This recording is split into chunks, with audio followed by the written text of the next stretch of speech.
চেতনায় বাংলাদেশ। লাস্টে আমি 1 মিনিট আমার ভোট চাবো, কারণ আসলে আপনারা তো নীতিগত ভাবে আদর্শগত ভাবে পছন্দীয় ব্যক্তি পছন্দীয় দল হিসেবে আপনারা সিদ্ধান্ত নিয়েই ফেলছেন। আমি ধরে নিচ্ছি বেশিরভাগ যারা আছে তারা 12 তারিখে ধানের শীষে ভোটই দেবেন।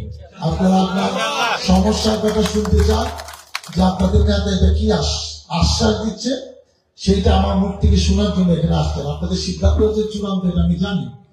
যেহেতু ওইটা খুব গুরুত্বপূর্ণ না, এই সমস্যাগুলো চিহ্নিত করার সমাধানের উপায় গুরুত্বপূর্ণ। যেটা কম গুরুত্বপূর্ণ সেটা পরে বলি, আগে সমস্যাগুলো নিয়ে কথা বলি।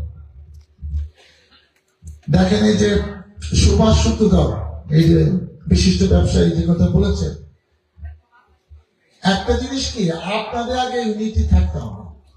আপনারা এই বাজারটাকে রক্ষা করতে হবে দল মত নির্বিশেষে, ব্যক্তি বিশেষকে না দিয়ে সবাই ইউনাইটেড হয়ে আগে ঐক্যমত হন যে আমরা নিজেরা ভালো কিছু করবো, রিস্ক নিব এবং এই বাজারে একটা ব্যাপক উন্নয়নের জন্য যা যা করা দরকার সেটা আমরা প্রস্তুতি নিব। তাই আমাদের জন্য কাজটা করতে সহজ হয়। আমি আপনাদের পাশে আছি, কিন্তু আপনারাও যদি ইউনাইটেড না থাকেন কিন্তু সেটা হবে না। এই যে থানা স্ট্যান্ড থেকে এখান দিয়ে যে